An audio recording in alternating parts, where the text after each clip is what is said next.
Selama sepekan sejak 19 hingga 25 Juli, Bandara Ngurah Rai melakukan pembatasan pelaku perjalanan yang akan keluar maupun masuk Bali. Selama rentang waktu tersebut, tak sembarang orang bisa melakukan perjalanan.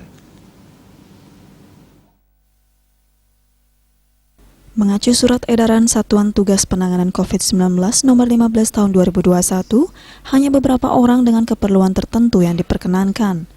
SE yang merupakan kebijakan baru tertanggal 17 Juli ini memuat tentang pembatasan aktivitas masyarakat selama libur Hari Raya Idul Adha 1442 Hijriah di masa pandemi COVID-19.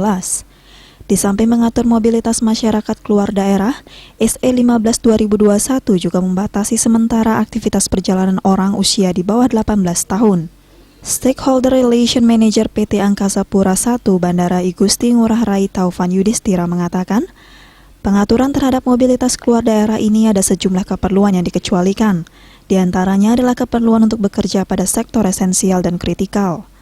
Pengecualian juga berlaku bagi mereka yang memiliki keperluan mendesak, misalnya pasien dengan kondisi sakit keras, ibu hamil yang didampingi 1 orang keluarga, kepentingan persalinan didampingi maksimal 2 orang, serta mengantar jenazah non-COVID-19 pengantar berjumlah maksimal 5 orang. Di samping sertifikat vaksinasi minimal dosis pertama dan surat keterangan negatif COVID-19 dengan tes PCR dengan sampelnya diambil 2 kali 24 jam sebelum keberangkatan, calon penumpang dikecualikan juga wajib melengkapi diri dengan surat keterangan perjalanan.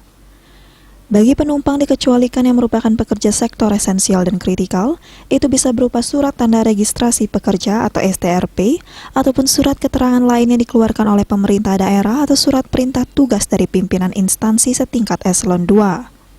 Untuk penumpang dikecualikan karena alasan mendesak seperti tertuang dalam SE, wajib menunjukkan surat keterangan perjalanan seperti surat rujukan dari rumah sakit, surat pengantar dari perangkat daerah setempat, surat keterangan kematian, dan lain sebagainya. Untuk calon penumpang yang memiliki tujuan untuk wisata tidak masuk dalam pengecualian. Dengan kata lain, mereka tidak bisa terbang dari dan menuju Bali selama periode ini. Andika, Bali TV.